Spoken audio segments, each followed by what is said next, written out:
Boa noite. Começa agora na tela da Band um novo programa, um novo espaço que o Grupo Bandeirantes de Comunicação abre para discutir, debater, argumentar, falar, relembrar e prospectar alternativas, projetos e iniciativas para o estado do Rio Grande do Sul. Está no ar o Rio Grande que dá certo.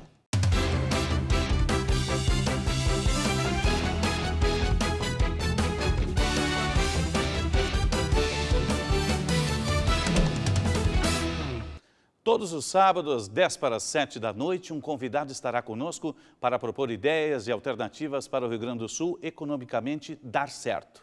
Queremos ouvir experiências pessoais para que juntos possamos ajudar a mudar, a melhorar o estado onde todos nós vivemos. Começamos a primeira edição do Rio Grande que dá certo com a experiência, vivência e ideias do empresário Ricardo Felizola, presidente do Conselho Diretor do Programa Gaúcho de Qualidade e Produtividade, o PGQP, que atua há 20 anos justamente na melhoria da qualidade de vida dos cidadãos, nos setores público, privado e no terceiro setor.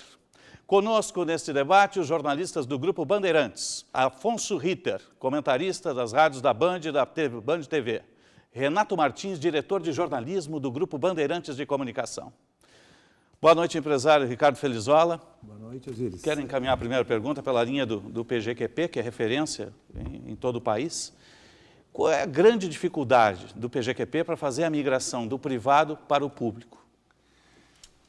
Na realidade é o seguinte, as técnicas de gestão, elas surgem, né, elas nascem, têm o DNA do setor privado, porque elas servem para aumentar a produtividade e toda a entidade privada, ela se cria na busca de resultado produtividade. Já o setor público, ele tem um viés político. O setor público, ele não necessariamente busca resultados, né, econômicos, ele busca resultados para o cidadão, busca, enfim, resultados, às vezes, até a níveis hierárquicos de organização. Né? E resultados políticos também, né? Claro. Que uma empresa, às vezes, não está interessada. Então, o DNA das instituições é um pouquinho diferente. Mas, no fundo, numa sociedade que evolui no mundo de hoje, né, que depende do econômico, do bem-estar das pessoas, né, e o bem-estar ele se dá pelas transações econômicas, as coisas se misturam. E você tem que ter no setor público o conhecimento, pelo menos, né, de métodos que maximizem também, que também tornem a produtividade um mote para se ter, então, a satisfação de todos. Né? Tanto é que hoje os políticos eles estão sendo muito julgados, até mesmo no ambiente democrático nas urnas, pelos resultados que eles obtêm econômicos. Então, a economia e política começam a andar juntos, em paralelo, e o PGQP tem as seguintes dificuldades, justamente o DNA, né? Porque a formação numa democracia do corpo político e até dos times que vão tratar dos assuntos até econômicos, não vem com todo o conhecimento disso aí. Né? Muitas vezes um político ele pode exercer uma liderança interessante e atrair os votos, mas não ter o conhecimento, né, necessário até para tomar decisões e formar times que possam responder. E de gestão. A gestão e também de governança. Né? Hoje, depois a gente vai falar um pouquinho disso, a diferença de gestão e governança, porque, na realidade, não está se exigindo que o governo, quem governa alguma coisa, tenha conhecimento técnico profundo. Ele tem que saber, na realidade, para onde é que ele quer ir. Depois ele consegue o técnico. Ricardo, você é um empresário de sucesso. Eu perguntaria o seguinte, o que fez com que tivesse sucesso e o Estado tivesse esse fracasso? Não, o Rio Grande do Sul ele se caracteriza, veja, por vários setores da iniciativa privada que têm bons resultados, crescem, se desenvolvem. Né? E qual é a base disso? A base é a nossa, eu acho que é o nosso DNA, né? A nossa cultura. Nós temos uma cultura empreendedora. O Rio Grande do Sul tem gozado, ele tem dois polos bem fortes. Nós temos uma cultura forte, diríamos assim, de Estado, né? Pública. Nós temos uma responsabilidade pública inerente à nossa cultura, nós somos bem responsáveis publicamente. E temos um lado empreendedor também, individualista, bem forte.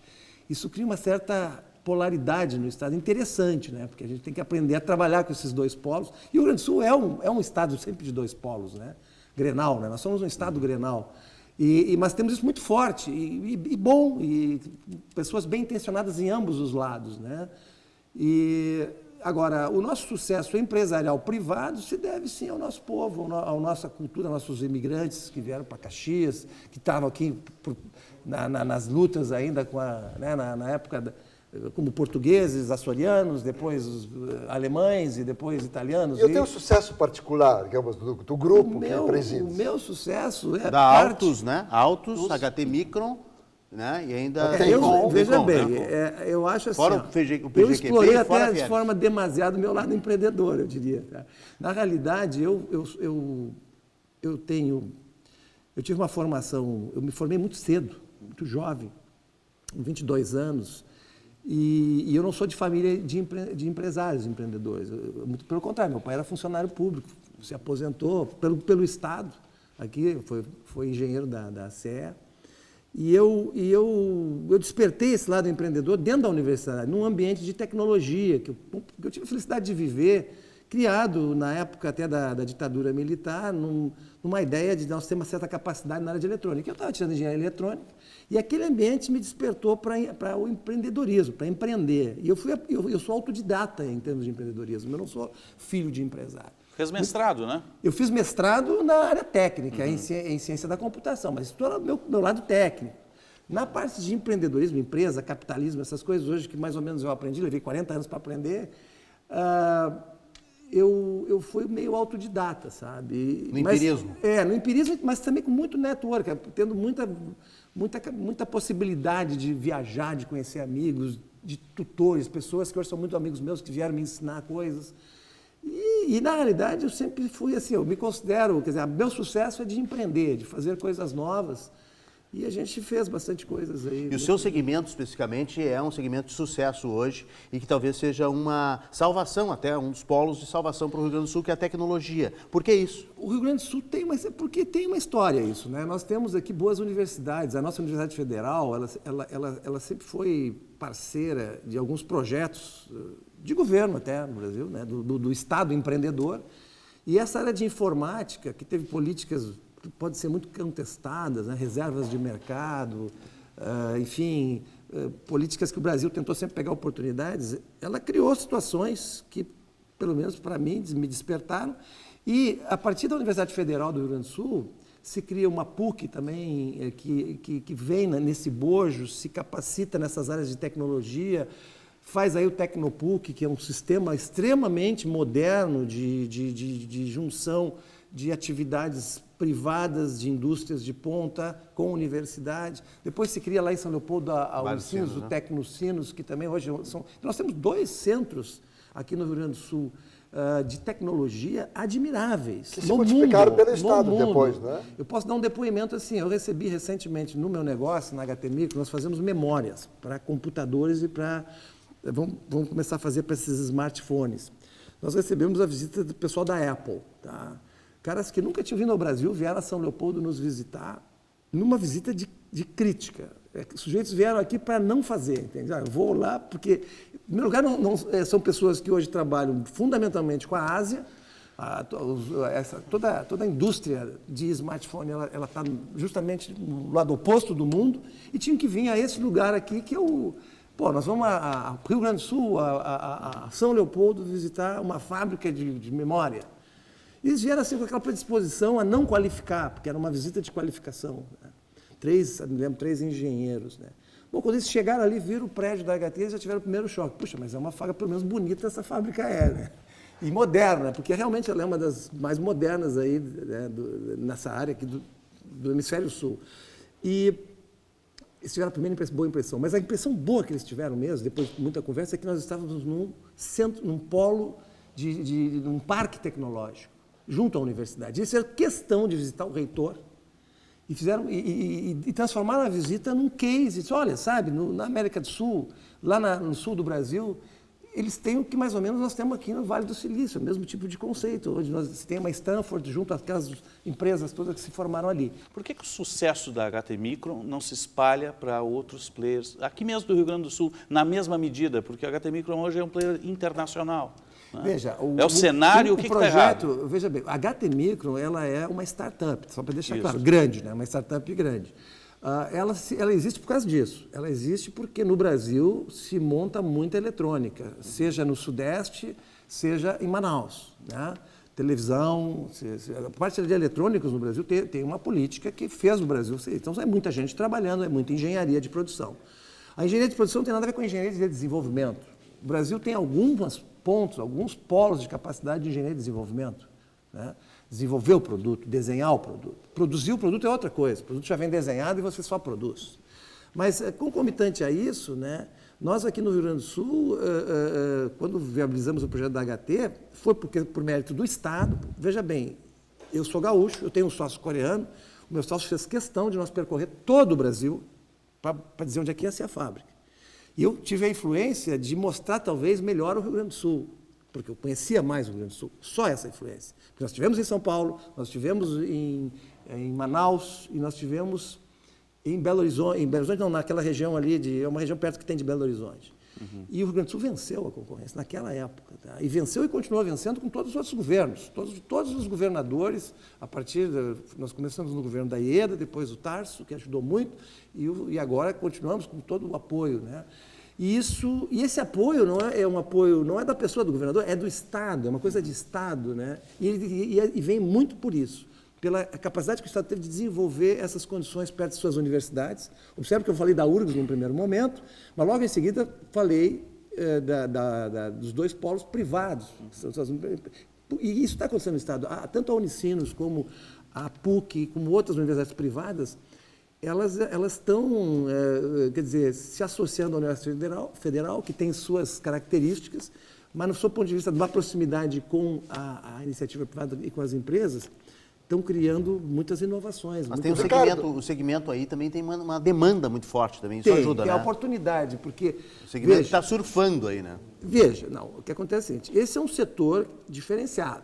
Por exemplo, vamos falar de smartphones, tá? A indústria automobilística, por exemplo, está 20%, 30% menor nesse momento, tá? Os smartphones tomaram um baque, estão crescendo 5% só. Deviam estar crescendo 40%. Está crescendo a produção no Brasil, tá? Computadores caiu igual, né? Computadores, hoje o mercado esse ano está sendo 20% menor do que o ano passado. Mas aí a causa não é só a crise, é que muita gente hoje prefere comprar um smartphone, até um pouquinho maior, e fica satisfeito. Não trabalha com computador. Ricardo, mas dentro disso eu queria perguntar o seguinte, por que deu certo lá e não está dando certo na indústria brasileira? O que está acontecendo com a indústria brasileira? A indústria brasileira, em geral, tá? É culpa de quem? Responsabilidade de quem que isso foi para trás? A indústria? Bom, acontece o seguinte, o país industrial mais forte que eu conheço, quer dizer, eu conheço dois países industrialmente muito fortes, Alemanha e Coreia do Sul. Os Estados Unidos, veja bem, ele foi uma indústria forte, mas nos Estados Unidos se criou aquele conceito de que a industrialização pode ser feita, por exemplo, fora, né? Na China, por exemplo. Os Estados Unidos foi um grande parceiro da China no processo de industrialização chinesa que invadiu o mundo, tornando a atividade de produzir uma commodity. A atividade de produzir ficou muito barata na hora que os chineses se propuseram a fazer a estratégia deles de capitalismo baseado na indústria. Então, eles foram um país que atraiu a indústria para eles, principalmente nesse movimento da indústria americana ser construída, migrar para a China, tá? Só que indústria não é só o problema de você fazer a montagem. Por trás de uma indústria está toda a parte de desenho, de engenharia e de solução depois industrial nos processos de montagem, de qualidade. É isso que está faltando no Brasil? Não, o Brasil, o que falta para o Brasil é continuidade de estratégia, é governança, é outra coisa. O Brasil, uma indústria forte é resultado da governança forte de um país. Governança significa assim, qual é a nossa direção? Para onde é que a gente vai? Política industrial. Política industrial é um resultado da governança.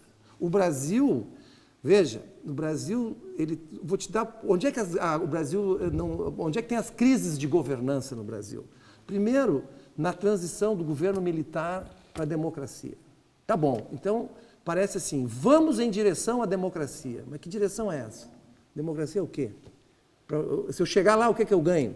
Democracia é um sistema. Democracia não é porto. Democracia é meio, não é fim, certo? Então, de repente, a nossa governança agora é tudo que é Na democrático. própria visão dos militares para o computador, que consideravam uma Então oportunidade vamos ali. fazer, não se vai para a democracia, a gente vai através da democracia. Outra crise de governança, a própria Constituição de 88 define regras, onde é muito difícil ter uma governança naquelas regras ali. Depois vem... Dá déficit sempre. Depois vem o problema econômico, né? Pô, tinha a inflação. Qual era acabar com a inflação a qualquer custo? Isso também não é governança, isso é gestão. Seria uma espécie de planejamento estratégico para a Completamente. gestão pública? Governança significa o seguinte, governança, você tem lá o Titanic, e você tem que apontar o Titanic para um lugar e andar milhas e milhas, leva tempo. Governança, tu obtém resultados em 20 anos, em 30 anos. Tu não obtém resultados num mandato, por E aí temos um problema, então. Né? Não, veja, aqui, mas o planejamento pode ser político se faz democrático. de 4 em não, 4 mas anos. isso é um erro, isso é um erro do país. Sabemos disso. Se o país não aprender a ser democrático de 4 em 4, 5 em 5 e ter governança ao mesmo tempo, ele não vai para lugar nenhum. Ele vai e volta, vai. E o estado do Rio Grande do Sul, se você observar, ele é o que dá um exemplo com uma frequência muito... eletrocardiograma. Exatamente, porque mal ou bem o Ele país... vai e volta. O país teve assim, depois do fim do período militar, o país teve 3 momentos. Um momento onde a democracia gerou uma bagunça econômica, que foi até 94.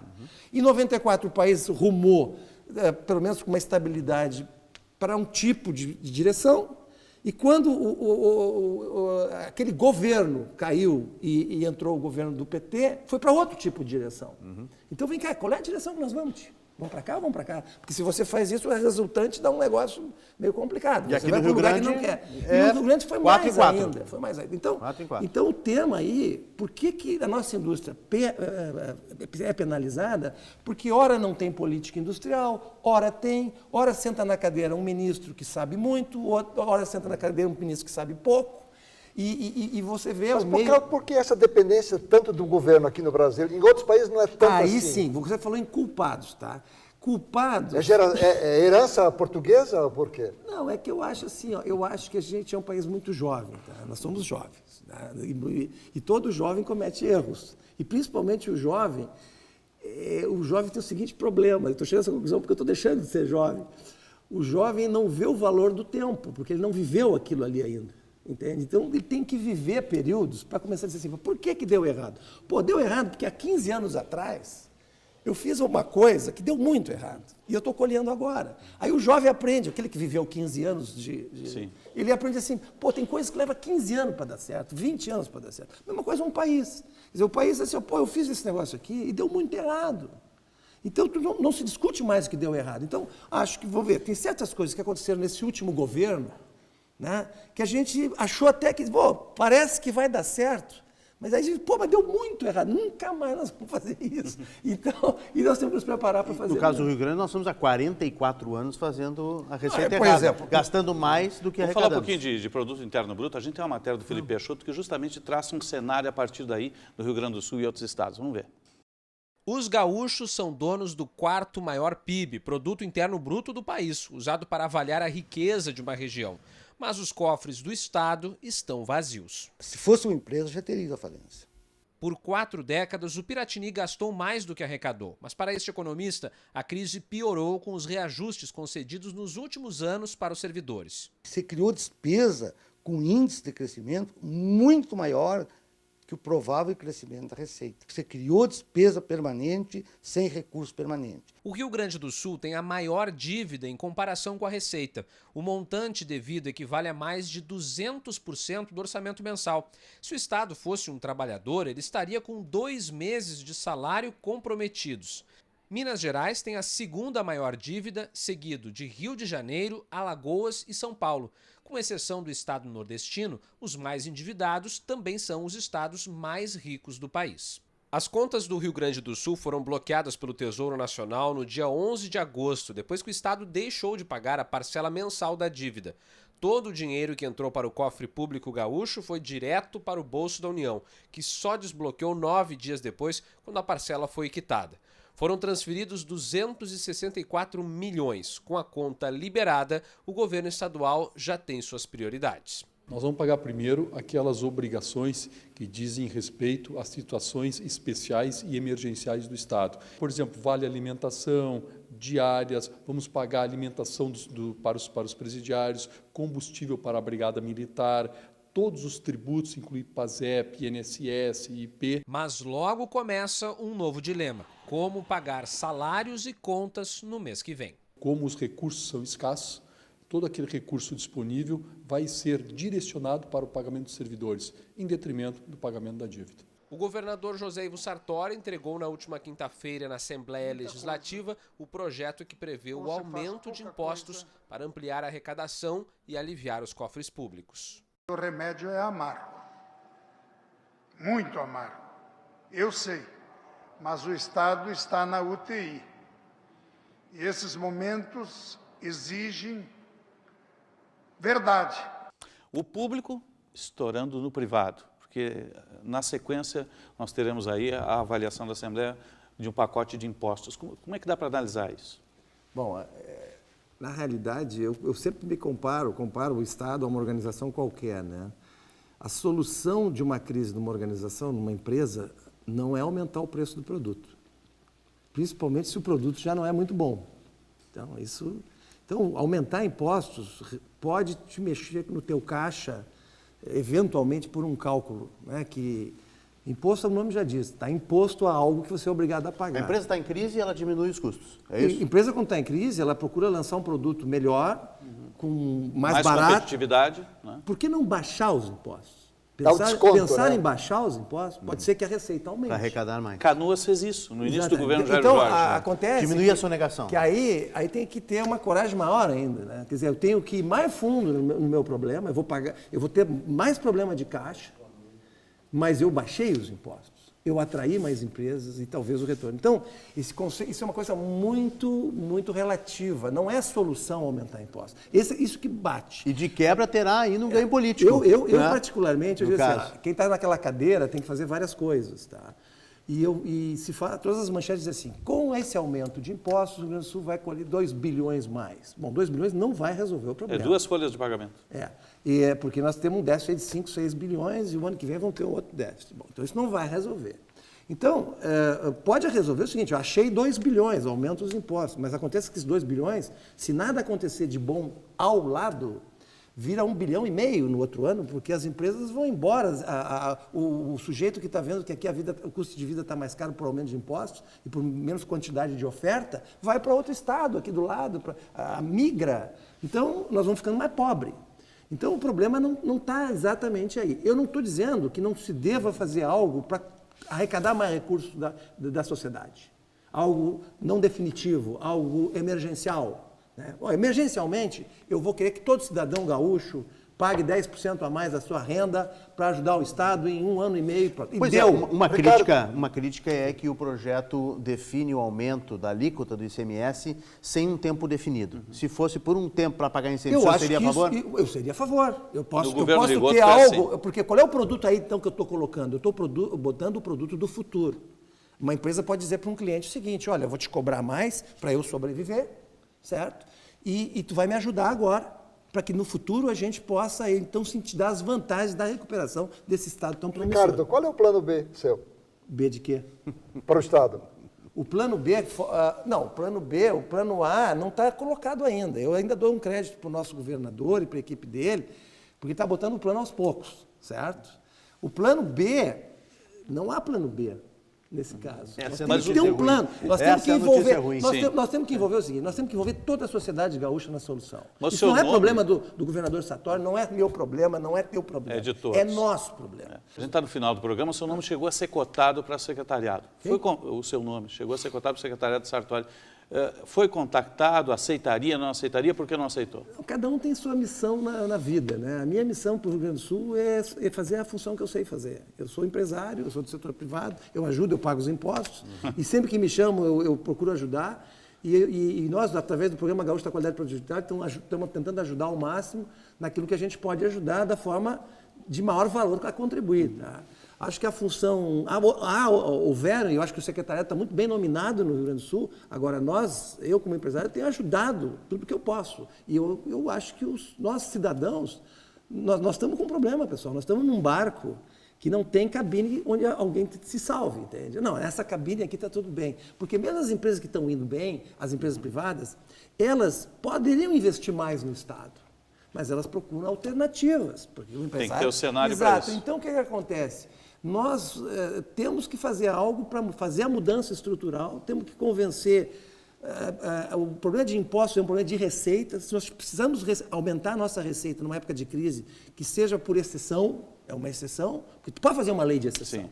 Tu pode encaminhar assembleias, é uma exceção, são 2 anos. Vamos fazer por 2 anos isso.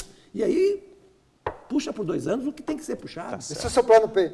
Esse não é o B, eu não sei qual é o plano que vem, eu não li ainda mas faz algo temporário e vende Sim. um produto com mais qualidade. Esse barco aí que o senhor falou que não tem cabine, não tem bote salva-vidas. Também não tem. Né? Temos que ajudar o timoneiro e Mas tem que Tem gente acreditar. construindo bote, tem gente Tem construindo. que acreditar que tem um Rio Grande que dá certo. Claro né? que dá certo. Dá certo. Empresário Ricardo Felizola, obrigado pela presença conosco, nossa primeira edição do programa. Quero agradecer também aos jornalistas Renato Martins e Afonso Ritter. O Rio Grande que dá certo volta no próximo sábado. Até lá, uma boa noite e um ótimo final de semana.